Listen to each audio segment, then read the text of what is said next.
Atlanta is so influential to the culture, like in everything. Like the whole world says Rax. The whole world says Twin. The whole entire world says Twin.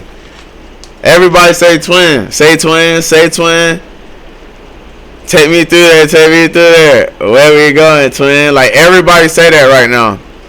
So like, if you're not from here, you might not know the origin of all of this stuff. So today I just want to give the origin. I want to give some like a quick history lesson on Atlanta music.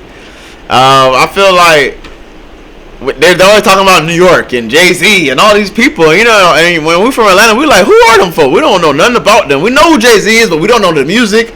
We don't know Nas music. We don't know the music. We only know we know who we know, and that's Atlanta. Gucci Mane, Thug, 21 Savage, Future, Lil Baby. We don't know all that other stuff. So today I feel like I am the perfect one to give the entire breakdown of where it started and where we at now. Like there's an evolution of trap music right now. And if you're not hip to it, you're not even gonna know there's a whole new sound, there's whole new artists. Atlanta just pumping out like our Atlanta underground artist scene is bigger than the whole entire music's commercial scene, except for maybe like New York and LA where they have like Kendrick and like New York got like Jay-Z. But in any other state, our underground scene, those artists in our underground scene, not the futures, look, the underground scene are bigger than everybody else across the world in terms of music. So I'm gonna go ahead and start it off where it started off, man. Like me, I like to go to the originals. You know, the originals, and then the origin of the originals. You know what I'm saying? And with that, I'm gonna go Travis Porter, and I'm gonna go Rich Kids. I'm gonna go to Roscoe Dash. Like that era, that 2009, 2010 Rich Kid era, Helicopter Kids, Bandit Game Marco, DC Young Fly, Polo Boy, everybody, bro. If you were part of that movement back then, like that was the movement. You know what I'm saying? Because it transitioned to so many different ways. Like, okay, so after the Rich Kid came, it came Guapo. Jose Guapo came out of that. My partner, Zola, my partner. And like from that, my partner them, he kind of like, you feel me? And but he came back with that Guapanese, and everybody in the world say Guap. Everybody in the world say Guap. Everybody in the world was speaking Guapanese at one point. For the Chinette. Yeah, like, yeah. And then Guapo came, I'm all about it, set. I'm all about it, set. I'm all about it, set. That Richard Kids, and Guapo, I'm all about it, check. You know what I'm saying? So it's like, we having that, let's keep it real now. Guapo started dab too. And who doesn't do the dab? I watched LeBron James do the dab. I've seen Cristiano Ronaldo do the dab. These are from Atlanta, Georgia. When I say everything that comes from this city reaches the masses, and when it blows overboard. Because after the Rich Kids came, and they had their run, you know, with the Coolies and everybody, and then the Young Thug came and with the Cash Out, and We Got It. You know, that's a whole era of music that people don't really know about. And if you weren't there, you would not have no idea of who was popping at that time and what was going on at that time. Because at that time, we was only listening to Atlanta underground music. You know what I'm saying? So after that, it's a trilogy. So like after the Rich Kids and Guapo, it's Young Thug, bro. And then he's with Cash Out. Cash Out pop first. She's twerking. I got it. You ain't getting money, man. Boy, you need to stop it. Right pocket slap it. Like, bro, I'm doing this off the top though. Like, you just had to be there to know this. After that, Thug like, hold on now. You feel me? He still didn't go all the way. Rich Homie came with that stuff first. Rich Homie came. This is 2013. I'll never forget. Rich Homie came with that. I'm like, dang. The Future was already out, and I was like, damn, this thing Rich Homie sound like Future though. I don't know if I like this. You know, I ain't gonna lie, man. Like, I was racks on racks, 1,000. But then, you know, Rich Homie came with that that right too, and that Reloaded and the packaging, man. And we gotta give our prop. We have to give it to Young Thug. Like this hair, not the Young Thug, but Rich Homie. Like this haircut. Rich Homie was the one that started that. You feel me? And like let's keep it real too. The IG like what they call it, a filter. Like back then, Rich Homie had like this filter, like a cartoon filter. Everybody in the city was doing it. Everybody in the city was doing it with the block earrings. Yeah, man. Rich Homie is definitely very one of the ones. We miss you. You a legend. We ain't gonna never forget you, man. That's why I had to just go ahead and throw your name in this segment right now. You are definitely part of the history, my boy. You can never be forgotten. Shout out to the whole Rich Homie gang. So when Thug and Rich Homie did that mixtape, it single-handedly made everybody become a duo. Everybody, that was the first time artists were freestyling and punching in on the same song. I never heard that before. I never heard two artists punch in and freestyle melodically on the song. Different melodies, not just rapping punchlines like, you know, Lil Wayne and them. I'm talking about melodies. You're not even saying anything. You're just humming on the track and it's going. We're going to get that Young Thug and Rich Homie. Just all drip. You feel me? So after that era, you know, we didn't forget the Young LAs and all that, but like, okay, for instance, now like with Future, now I know Future from Ambitious with Rocco De Niro, man. Like, I don't know if y'all not from here, y'all may not know how big Rocco is. You know Rocco, keep your squares out your circle, nobody wanna hurt you, and it's only gonna get worse. So I'm telling you, if you don't know who Rocco is, he's like the forefather. Like, he's older than Future. You feel me? Like, I know Future because of Rocco. Ambitious. Rocco De Niro. Like, that's how I know Future. Then I heard Future on his own mixtape. He did Racks on Racks on Racks. One, he did the 1000. We on top. Long Live Scooter. That Count Up Jug era. To this day, people are saying Jug. And you know on this. To this day, people are saying Count Up. To this day, niggas saying screaming free bands. To this day, niggas are screaming finesse. Like, the whole world says finesse.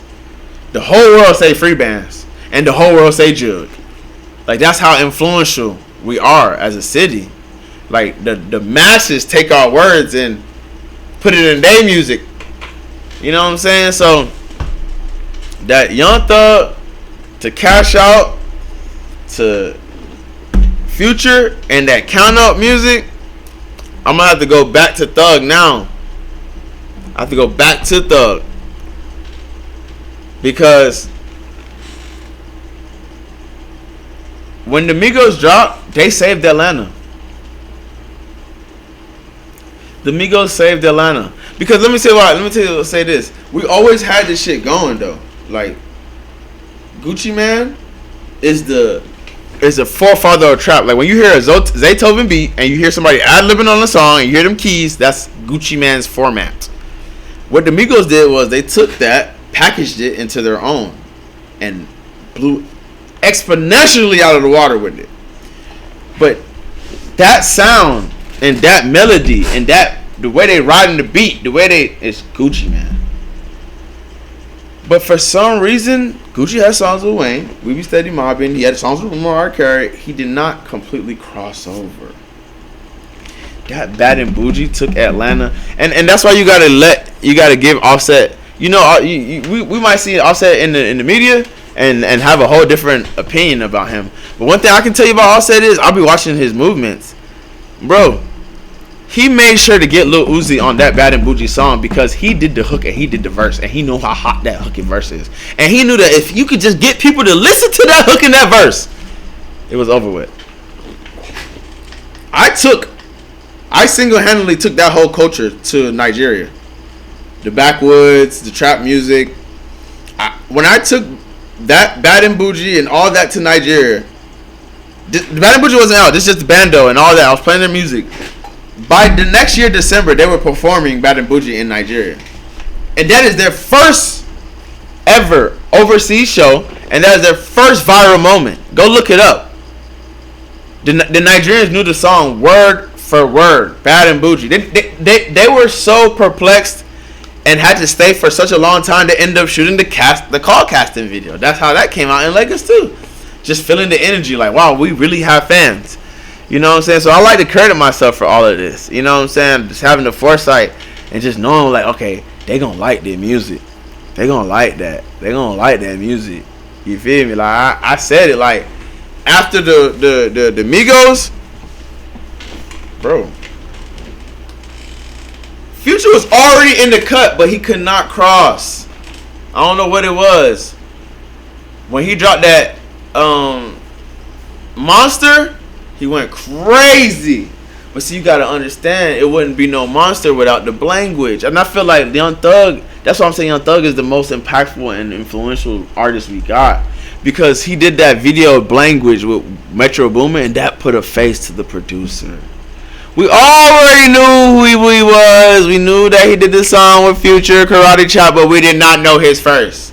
And we did not say boo. Everything that cool is boo. Like Blanguage, bro. Like Thug brought Blanguage to the city. We wasn't speaking like that, twin. We was not. Everybody was on their country, bro, and you know, and Thug brought that. You gotta think about how I look at Thug. Thug from the hood, but Thug was wearing Margielas and Balmain and all that stuff. So just to go from that,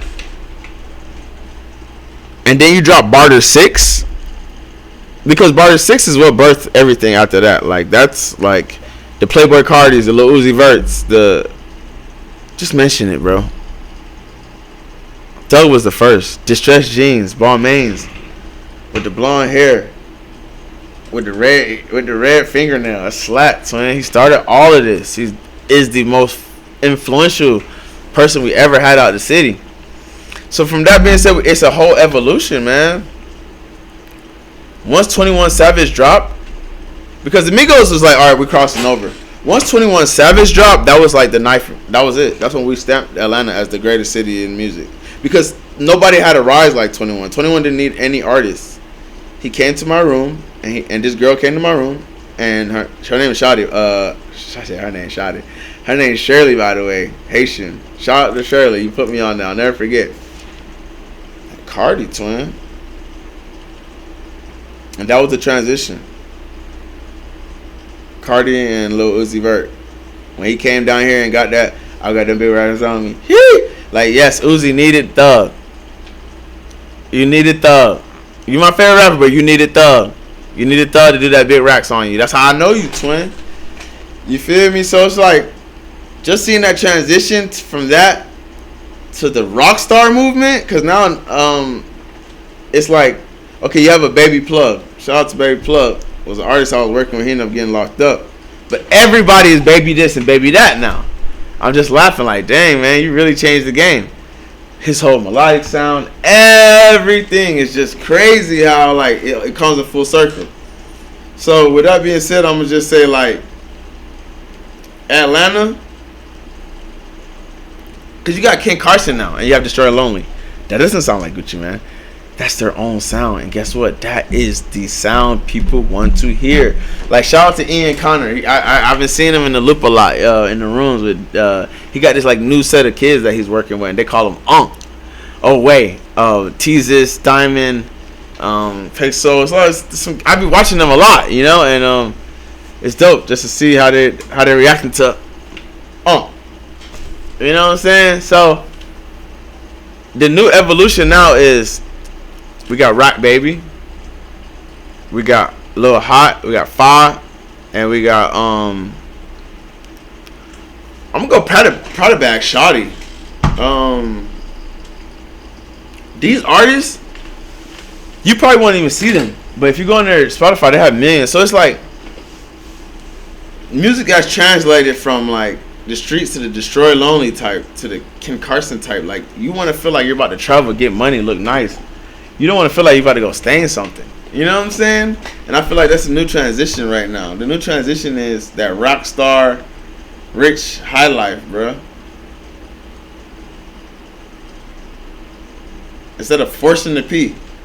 Because once you force it, it's really nothing you can get out of it, man. It's like, I don't know. It's just better that we all look at it for like, all right, Drake needed Future. Dirk needed Atlanta. Like, let's just keep it real, man. We have the most timeless music. We do everything the best. I mean, Kanye was born here, for God's sake. I mean, if you're doing music, you can't mention people like TJ to me. I don't know who that is because there's 9 million people in New York. So it's like, would I really be listening to Lil TJ when I have Atlanta rappers around me? You know what I'm saying? The whole world is saying Twin. The whole world is Atlanta out right now. We have the best music ever.